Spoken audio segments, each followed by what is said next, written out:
May God open our eyes to see, our ears to hear, our hearts to love. Amen.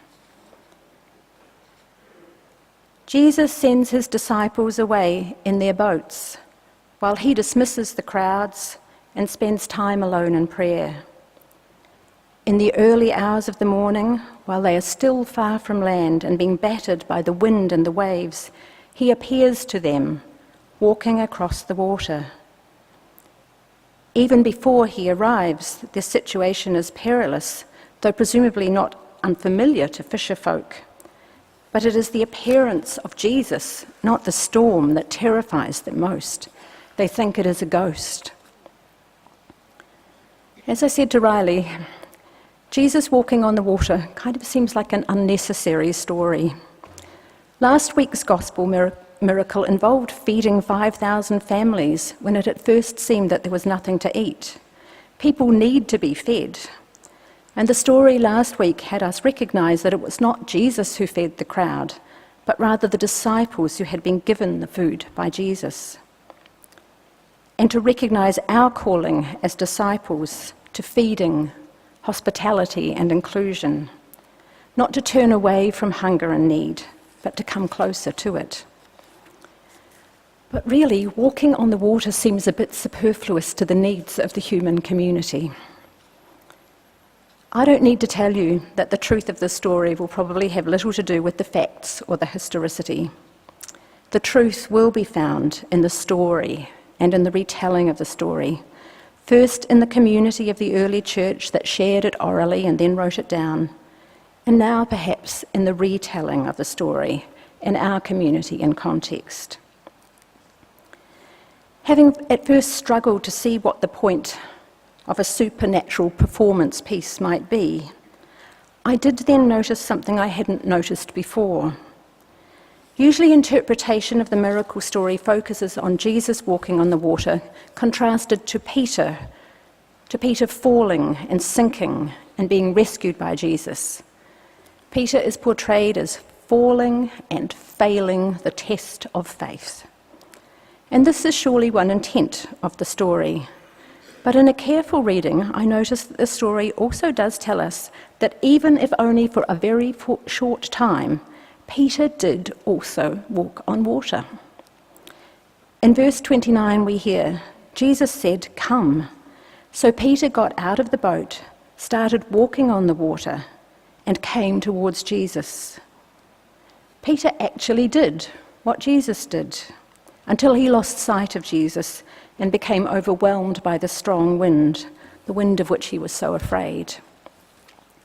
Peter's faith kind of came and went during the encounter. As Jesus approached the boat, he announced to the disciples, "It is I." Maybe still thinking that it was a ghost, Peter begins his response with doubt and uncertainty. If it is really you, command me to come to you on the water." At the invitation of Jesus, Peter did what Jesus commanded and walked on water. As we visualize the story in our minds, I think we ought not to have Peter sinking too quickly into the water. I think we ought not to rush to judgment about his lack of faith. We should not be too quick to turn this into a story about dependence that erases Peter's agency in taking those few steps. This is more than a "don't worry, you can rely on God" story. It is both an invitation to walk and a recognition that we cannot do the walk or the work of life on our own. There is so much going on in our world at the moment. I came to this sermon preparation with so many things on my mind from the week that has been. Last Sunday afternoon when I got home from church, I heard that Liberal MP Dean Smith had released a draft of yet another marriage equality bill, but one that was based on the Senate inquiry that happened earlier in the year. So I quickly wrote a media release in communication with a group from around the country who are connected to Equal Voices, the ecumenical group that is in solidarity with gay and lesbian people in the church. In less than 24 hours, 80 clergy and religious academics had signed on in the hope that we could add to the pressure for a free vote in Parliament. Instead, the postal survey, the survey that you have when you're not having a plebiscite, was announced, and the storm has been unleashed yet again, battering the little boat of all who hope for simple law change to allow same-sex couples, transgender and intersex people to marry. I know that for many Australian people, this is not a big deal. It's a non-issue because they are personally not opposed to the law change and are not directly affected by the loud opposition from groups like the Australian Christian Lobby, who have called children of same-sex couples a stolen generation and other insults and vilification. During the week, though, I heard from 2 young women, both Christian, both lesbian. They don't know each other. One is at uni and the other still at high school. Within 24 hours of the plebiscite announcement, they had received appalling abuse on social media for speaking out as Christians who supported marriage equality. They were abused by Christians for being gay and ridiculed by LGBTI people for being Christian. And from violently homophobic men, both of them had been subject to threats of vicious sexual violence and death. Surely that must matter to us all. On my mind too this week is Manus Island, a place far from here, out of sight, out of mind, holding people who came in little boats, and now they are surrounded by water, imprisoning them as asylum seekers dumped there by the Australian government.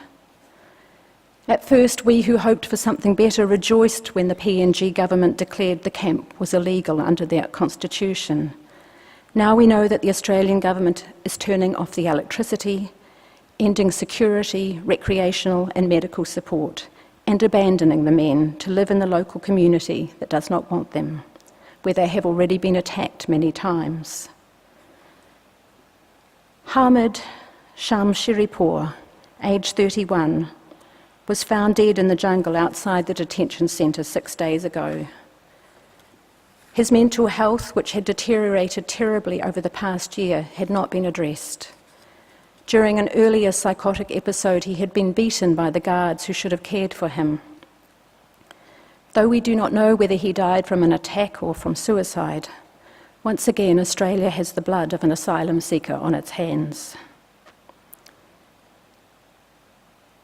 How are we to keep stepping out into the water when we know these wild winds of injustice, discrimination, and I think hate is not too strong a word, are buffering our tiny boats?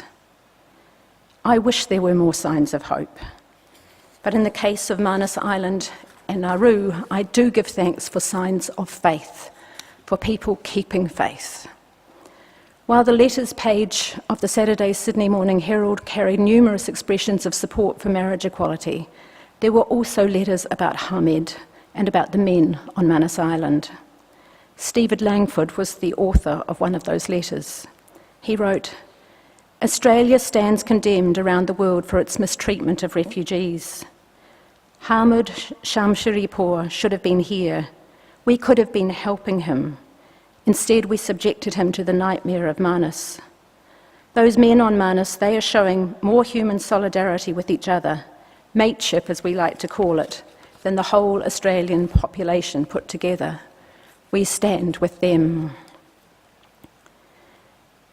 When we are asked to step onto the water in spite of the wind, in spite of how hopeless it appears, when we sign letters to politicians or write letters to newspapers, it often doesn't seem like much.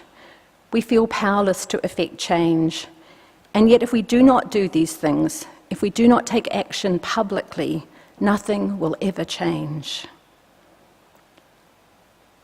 This year, I felt when the legislation was announced again and when I read these stories that maybe I haven't done enough work in social justice and the marriage equality issue, enough work to raise the voice of Christian people who want to love and support the relationships of LGBTI in the public square.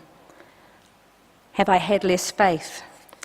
I have been focusing more on the challenges facing Pitt Street, the winds that are rocking the boat of our church as we face some enormous challenges of caring for our heritage building with few financial resources and a feeling of being under threat from unhelpful interests in the wider church. So much of this year I feel like I've stayed in the boat and tried to keep us on course when we lost the income that paid for a full-time office manager. I know I'm not the only one of us who felt this year has been a matter of bailing out the water that has been threatening to swamp us. But this week instead I have not done everything that I should have done to keep the church on course, to respond to the needs of the hungry or to bail us out. Because the marriage equality media release generated an opportunity to be interviewed on ABC TV News along with Lyle Shelton of the Australian Christian Lobby. When I got the call at 7:30 in the morning with 90 minutes notice to get to the studio and get showered and dressed, I did feel like I was stepping out onto a frightening sea. Lyle Shelton is one of the slickest media-trained spokespeople I have ever encountered. He is practiced at running rings around people who think differently about LGBTIQ people and about marriage equality. He will not debate the issues, but instead depends on lies and fear-mongering. I was as nervous as can be, lead in my stomach and a knot in my throat. But as I sat there on the high stool in the studio, I remembered that it was not a matter of my performance. I did not have to walk on water. I had been given an opportunity so that LGBTI people could hear that God loved them and that God would be with them through whatever lay ahead leading up to the survey. That Christians would be raising their voices in the wild and dangerous public places, that we would be with them. And I did feel calmer, not less passionate, but calmer, and some strength from somewhere kept me focused, not on the terrible things that were being said, but on the hope and the joy that equality would one day bring. And in the last few days, I have heard from many people via phone calls, email, Facebook and Twitter about how much solidarity of Christians means at this time. You have enabled me to do this, and I am grateful. But you can do this too, and you can do what Stephen did. Write letters to the editor, write to MPs. In the vote or survey, the most significant group of people will be the soft yeses. They may be swayed by strident voices whipping up wild fears into an almighty storm, or they could be swayed by you telling your story, telling them that you think it matters what kind of society we create through laws that treat people equally. You can tell them that as a person of faith, you are not afraid. In stepping out of the boat, we are human. We will fail. We will get things wrong. But this story reminds us that in stepping out, we are not alone. In stepping out, we encounter the presence of sacred energy that will support us, save us, and enable us to stand another day in solidarity with people whose human rights are denied, whose bodies are threatened with violence. Perhaps that boat full of disciples is the church, not only then but today. It is human to feel despair and panic in such situations, and yet we also know how it feels for the power of God reaching out to give us strength, to fill us with calm and endurance. I believe that we are here together today because God has called us here. If the disciples were in the boat in the first place because of a call of God that came to them through Jesus, then we in the church are also here because God has called us to be here. Jesus is full of commands in this story, but he doesn't simply tell people what to do and leave them hanging there, helpless. Whatever Jesus commands, Jesus makes possible. New Testament scholar Charles Corsar writes, "The commands of Jesus, taken seriously, create miracles. They open an incredible reservoir of divine resources." These resources are for us too. It is a remarkable gift that this story can be read in the community and for each one of us, facing life alone or together in the church. For all the followers of Jesus face boats that rock fearsomely and nights of terror and doubt. The disciples on the sea that night experience an epiphany, an appearance of Christ not unlike a resurrection appearance. In the dark night of fear and helplessness, the risen Christ comes to the disciples, as the risen Christ is known to us now in Christa communities, in communities of justice-seeking friends, in communities of solidarity and resistance. We are not alone. We live in God's world. We can trust ourselves to be the people of God in this place because we are trusted and accompanied by divine presence, assuring us, "Take heart, it is I.